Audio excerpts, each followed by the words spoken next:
जय उत्तराखंड दोस्तों।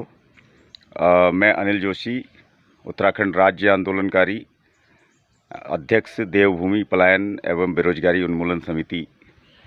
आज मैं पिथौरागढ़ के एक वीरान गांव में हूं, जो पिछले 15 सालों से पूरी तरह से वीरान है, पलायन हो गया है। यहाँ पर पानी की समस्याएं, सड़क की समस्याएं। तो आज मेरा जन्मदिन भी है और बड़ा अहोभाग्य है कि मैं ऐसी जगह पे हूँ और ऐसी जगह का मुझे कार्यभार आज इस भुतहा, इस वीरान गांव को हम लोग, हमारी समिति ने गोद लिया है। और आगे लक्ष्य बहुत लंबा है, लेकिन कठिन भी है, लेकिन असंभव नहीं है। हम सब कुछ कर सकते हैं। और मुझे बड़े हर्ष की अनुभूति हो रही है कि हम एक ऐसे काम को करने जा रहे हैं जिसमें कई वर्षों से कई सरकारें फेल हो गई, बड़े बड़े लोग फेल हो गए। और ये एक व्रत भी है, और मेरा व्रत भी है, और एक जुनून है कि हम उन कामों को क्यों नहीं कर सकते जो लोगों को असंभव लगते हैं। हम पहाड़ी परिवेश में पैदा हुए हैं और हमारे अंदर उन बुजुर्गों का खून है जिन्होंने हज़ारों सालों से इन पहाड़ी क्षेत्रों को जिंदा रखा। और आज ये हालत है कि हमारे उत्तराखंड के 16,000 गांव हमारे वीरान हो गए। और ये वीरान क्यों हुए, किस कारण से हुए? सरकार भी तभी कुछ सुविधाएं देंगी जब तक वहाँ पर कोई रहेगा नहीं, तो किसके लिए सुविधाएं देंगी? तो दोस्तों, मेरा इस वीडियो के माध्यम से एक ही संदेश है कि जिस लक्ष्य में हम लोग चले हैं उसमें आप लोग हमारा साथ दें, हर तरीके से साथ दें, क्योंकि ये अकेले इन कामों को करना असंभव है। और लेकिन अगर सब लोग साथ में चलें तो ये हमें संभव है, लक्ष्य दूर है। जय उत्तराखंड दोस्तों, ये वो गांव है जो पूरी तरह से थली गांव है। पिथौरागढ़ ज़िले के मेलडुंगरी ये ब्लॉक है, क्या है? गांव मेलडुंगरी एक गांव है जो पिछले 15 साल से बिल्कुल वीरान हो चुका। देखिए यहाँ पर सारा खंडर, मतलब ये खंडर जंगलों में तब्दील हो गए हैं। ये मैं आपको दिखाना चाहूँगा। ये लकड़ी, ये अर्धजली लकड़ी पिछले 15 सालों से यहीं पर ही पड़ी है। शायद किसी परिवार ने कि इससे घर का चूल्हा जलाया जाएगा, लेकिन ये वीरान हो गया है। कि देखिए ये ताले लगे हुए हैं। हमने इन खंडरों में दिया जलाने की एक कोशिश है, और देवभूमि पलायन एवं बेरोजगारी उन्मूलन समिति ने एक व्रत लिया है कि हम समस्याओं को जड़ से ख़त्म तो नहीं कर सकते, लेकिन एक प्रयास ज़रूर कर सकते हैं, और प्रयास करेंगे तभी जाके कुछ होगा। यहाँ पर हमारे साथ इस गांव के निवासी जो अपनी ज़मीनों पे खड़े हैं। 15 साल पहले इस गांव का पूरी तरह से पलायन हो गया, सड़क की वजह से, बिजली की वजह से, और ऐसे गांव को उपेक्षित किया गया। सैकड़ों सालों से इन गांवों में पगडंडियाँ ही हैं। आज तक उनका कोई डेवलपमेंट नहीं हुआ। और मैं साधुवाद देना चाहता हूं इस मातृशक्ति को, जिसकी वजह से मुझे भी मोटिवेशन मिला। मुझे भी लगा कि इन कंदराओं में हमारी शेरनियाँ रहती हैं, इन कंदराओं में हमारी वो मातृशक्ति रहती है जिन्होंने एक हमें जीने की राह सिखाई, और आज तक इन पहाड़ों को खाली नहीं होने दिया है, क्योंकि हम इन्हीं की कोख से पैदा होते हैं। और इन्हीं की कोख से पैदा होकर हमें इतनी समझ नहीं आती है कि हमारा कर्तव्य क्या है।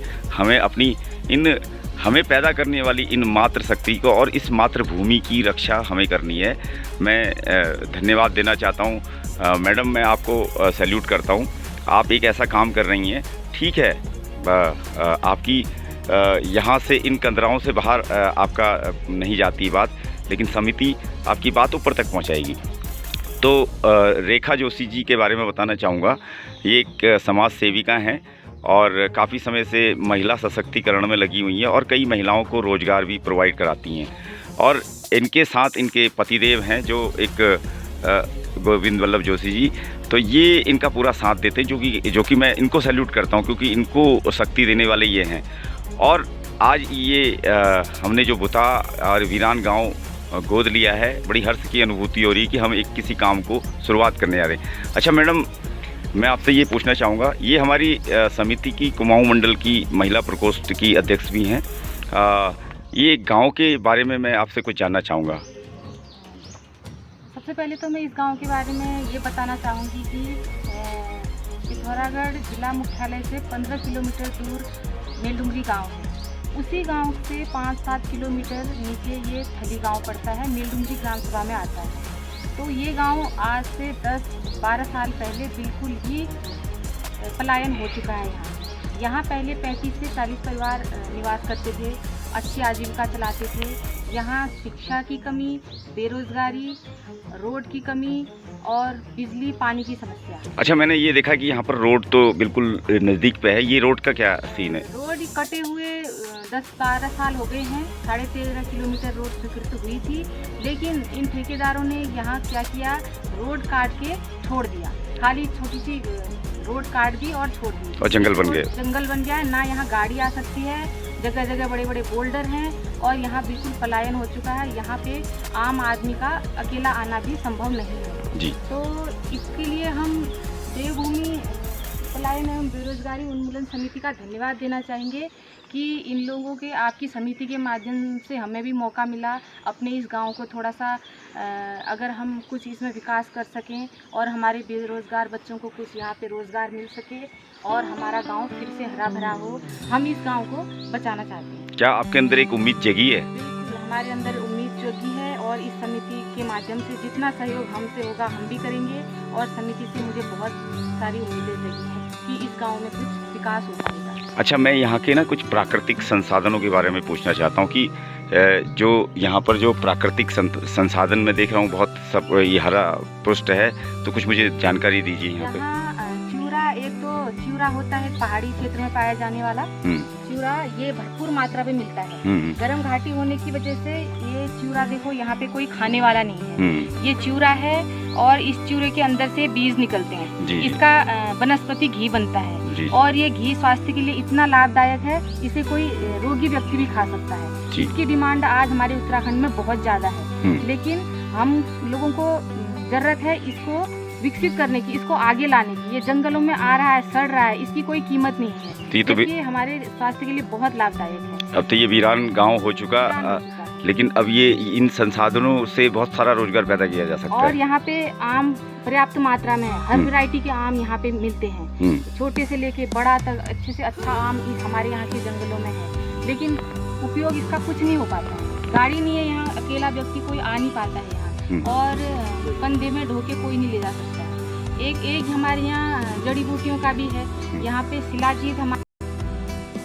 हाँ, आप जड़ी बूटियों के बारे में कुछ बता रहे थे जी। तो हमारे थली क्षेत्र के जंगलों में ये हरड़ है, हरड़ पर्याप्त मात्रा में पाया जाता है, लेकिन इसका कुछ संसाधनों की कमी की वजह से इसका कुछ उपयोग नहीं हो पा रहा है, जबकि ये हमारे स्वास्थ्य के लिए बहुत लाभदायक जड़ी बूटी है। और हमारे इन पहाड़ों से शिलाजीत भी निकलता है। शिलाजीत उत्तराखंड में बहुत इसकी मांग है, लेकिन जरूरत है हमें यहाँ से मार्केट तक पहुँचाने की। मालू के पत्ते भी देख रहा था। मालू के पत्ते यहाँ हैं, यहाँ पे कड़ी पत्ता मिलता है, यहाँ पे अमरूद के जंगल है, कोयराल यहाँ है, चिवड़ा पर्याप्त मात्रा में है, अमरूद है यहाँ, लेकिन उपयोग करने वाला कोई नहीं हो पा रहा है। और हम देवभूमि पलायन एवं बेरोजगार समिति के माध्यम से हमको एक उम्मीद जगी है कि हमारे इस गांव में कुछ नया हो पाएगा, कुछ हमारे बच्चों को रोजगार मिलेगा, हमारा एक गांव फिर से आबाद इन खंडरों में दिया जलेगा और हम पूर्ण रूप से अपना सहयोग इस समिति को देंगे, जितना हम हमारा सहयोग कर सकेगा हम भी सहयोग करेंगे। अच्छा भाई साहब, आप इनके पति देव हैं, मैं पहले तो आपको सैल्यूट करता हूँ कि आपने इनको एक हिम्मत दी है। तो आपसे जो हम लोग ये काम करने जा रहे हैं, मैं क्योंकि आप ज्ञानी भी हैं, इस परिवेश में रहने वाले हैं, थोड़ा परिचय दीजिए अपना। मैं गोविंद वल्लभ जोशी, ग्राम सभा